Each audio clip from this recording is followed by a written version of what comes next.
El señor de Marcy, de pie frente a su sillón de presidente, con la mano apoyada en el pedal del timbre, llamaba incesantemente. Parecía un toque de alarma en medio de una tempestad. Su rostro pálido conservaba una sangre fría perfecta. Dejó un instante de tocar, se estiró los puños tranquilamente y volvió a apretar el timbre.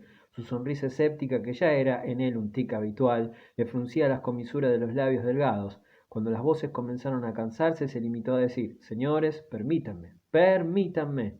Por fin consiguió un relativo silencio. Invito al orador, dijo, que explique las palabras que acaba de pronunciar. El orador se inclinó y apoyándose en el borde de la tribuna repitió su frase con una afirmación obstinada del mentón.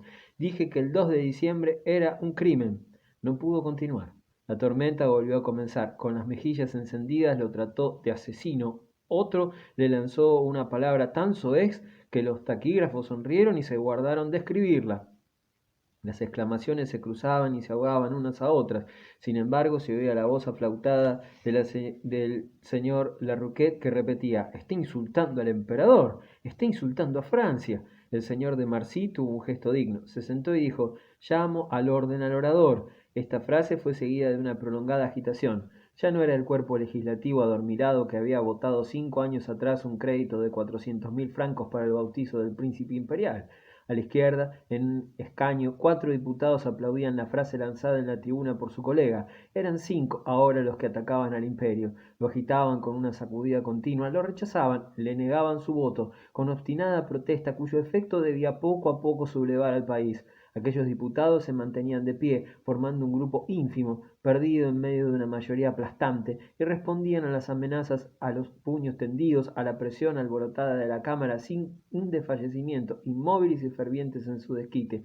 Hasta la sala parecía cambiada, sonora y temblando de fiebre. Se había restablecido la tribuna al pie de la mesa presidencial. La frialdad de los mármoles, las pomposas hileras de columnas del hemiciclo parecían caldearse con la palabra ardiente de los oradores. En las graderías, a lo largo de los asientos de terciopelo rojo, la luz de la claraboya que caía emplomada parecía alimentar incendios durante las jornadas tormentosas de las grandes sesiones. La mesa monumental del presidente, con sus oscuros tableros, se animaba con las ironías y las insolencias del señor de Marcy, cuya levita correcta, ajustada a su talle fino de vividor agotado, cortaba con una línea frágil las desnudeces antiguas del bajorrelieve colocado a su espalda. Solo las estatuas alegóricas del orden público y de la libertad, ubicadas en sus nichos entre los pares de columnas, conservaban sus rostros muertos y sus ojos vacíos de divinidades de piedra. Pero lo que allí respiraba vida sobre todo era el público, más numeroso, inclinado ansiosamente, siguiendo los debates y transmitiéndole su pasión. Se acababa de restablecer la segunda fila de las tribunas, en la cual los periodistas tenían la suya particular.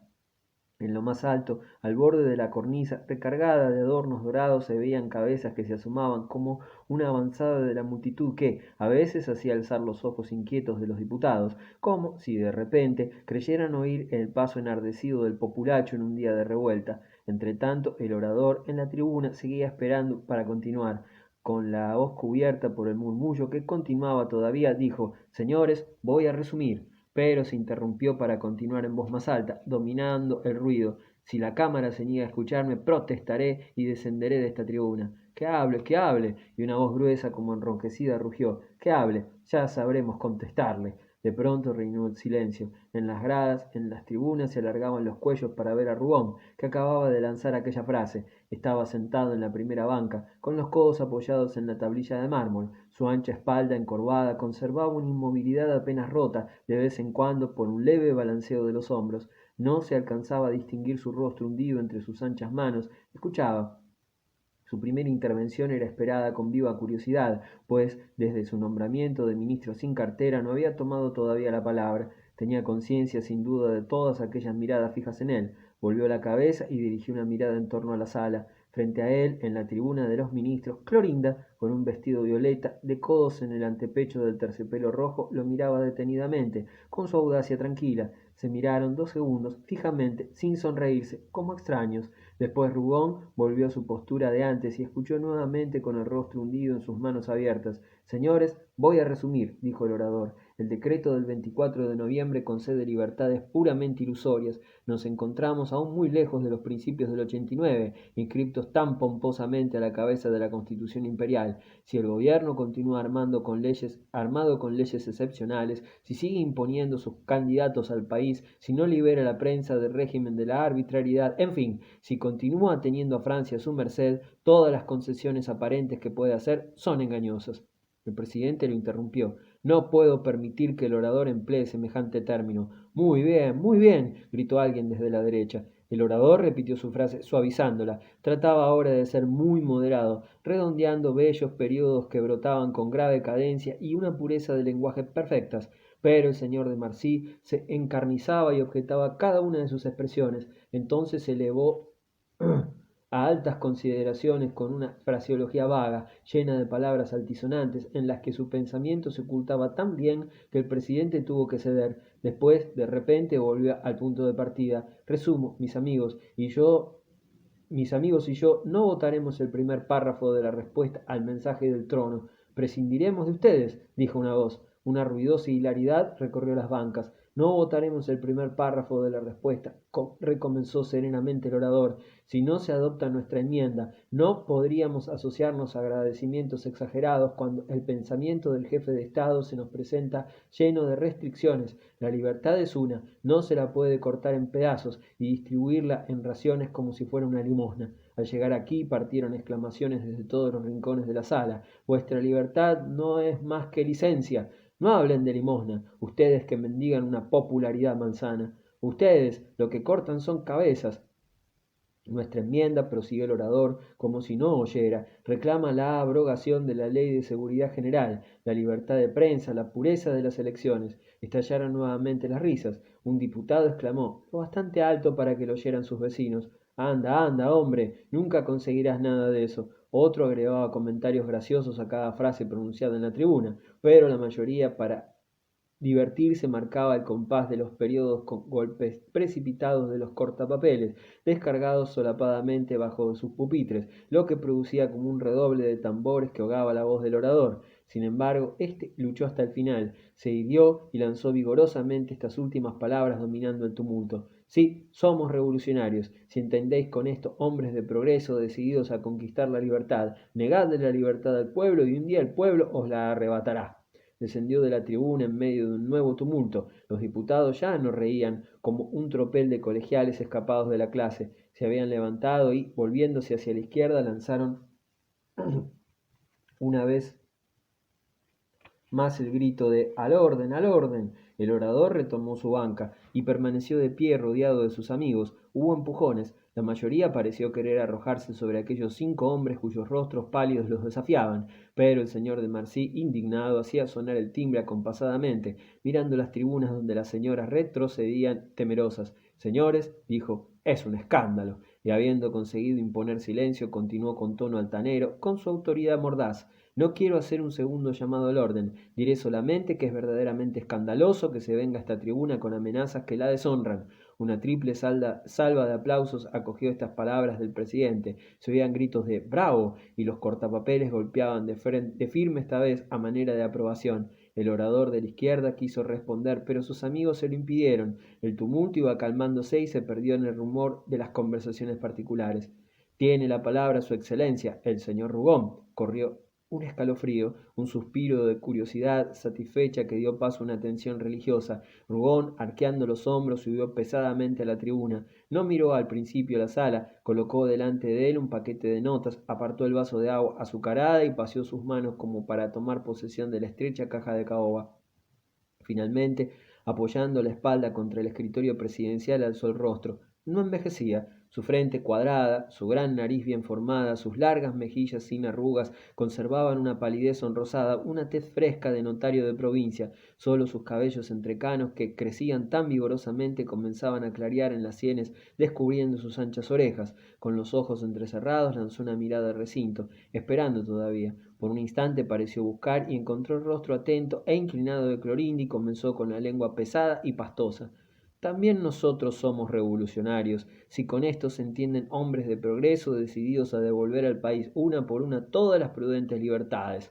Muy bien, muy bien. Ah, señores, ¿qué gobierno ha realizado jamás mejor que el imperio las reformas liberales cuyo seductor programa acabáis de escuchar? No voy a combatir el discurso de mi honorable preopinante. Me bastará con demostrar que el genio y el gran corazón del emperador se han adelantado a las reclamaciones de los adversarios más encarnizados de su reinado.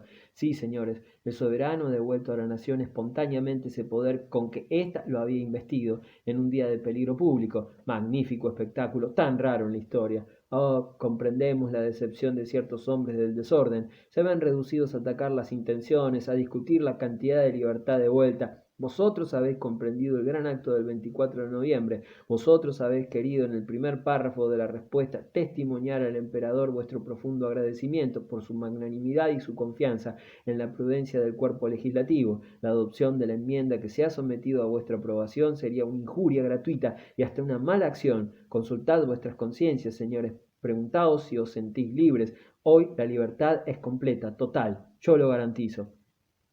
Lo interrumpieron aplausos prolongados. Se acercó lentamente al borde de la tribuna, con el cuerpo un poco inclinado y el brazo derecho extendido, alzó la voz que fluía con un vigor extraordinario. Detrás de él, el señor de Marcy, reclinado en su sillón, lo escuchaba con la expresión vagamente sonriente de un espectador maravillado por la ejecución magistral de una prueba complicada.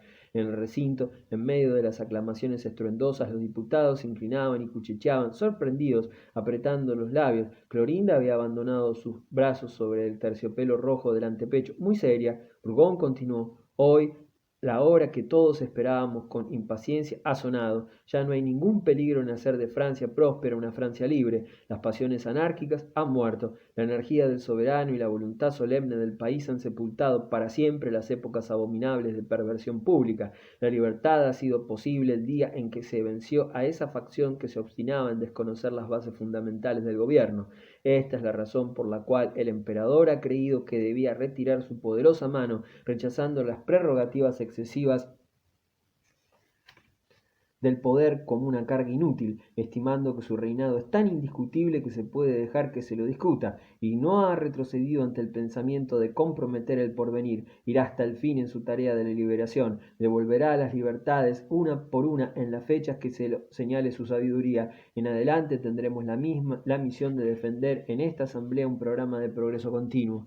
Uno de los 5 diputados de la izquierda se levantó indignado, gritando: Usted ha sido el ministro de la represión implacable. Otro agregó con pasión: Los proveedores de Cayena y de Lambesa no tienen derecho a hablar en nombre de la libertad. Se oyó una explosión de murmullos. Muchos diputados no comprendían y se inclinaban interrogando a sus vecinos. El señor de Marcy fingió no haber oído y se limitó a amenazar a los que habían interrumpido con llamarlos al orden. Acaban de reprocharme, prosiguió Rugón, pero se elevaron gritos desde la derecha que le impidieron continuar. No, no, no conteste. Esas injurias no pueden alcanzarle. Entonces tranquilizó a la cámara con un gesto y apoyando los puños en el borde de la tribuna se volvió hacia la izquierda con una expresión de jabalí acosado. No contestaré, declaró tranquilamente. Hasta aquel momento no había pronunciado más que el exordio. Aunque hubiera prometido no refutar el discurso del diputado de la izquierda, entró a continuación en una discusión minuciosa del mismo. Hizo ante todo una exposición muy completa de los argumentos de su adversario, con una especie de coquetería y una imparcialidad cuyo efecto fue inmenso, como si desdeñara todas aquellas buenas razones y estuviera dispuesto a desbaratarlas de un soplo. Después pareció olvidarse de combatirlas y no respondió a ninguna, salvo la más débil de todas, a la cual atacó con una violencia inaudita, ahogándola en un torrente de palabras. Fue muy aplaudido, triunfaba, su enorme corpachón llenaba la tribuna y sus hombros al balancearse seguían la oleada de sus frases. Tenía una elocuencia trivial, incorrecta, toda erizada de cuestiones de derecho, inflamando los lugares comunes que terminaban por estallar como truenos. Vociferaba, esgrimía vulgaridades, su única superioridad de orador residía en su aliento, un aliento inmenso, infatigable, que soportaba largos periodos y fluía magníficamente durante horas enteras sin preocuparse de lo que arrastraba. Después de hablar una hora sin interrupción, bebió un trago de agua, tomó aliento, ordenando las notas colocadas delante de él. Que descanse, dijeron varios diputados, pero no se sentía fatigado, quería terminar. ¿Qué se os pide, señores? Escuchen, escuchen.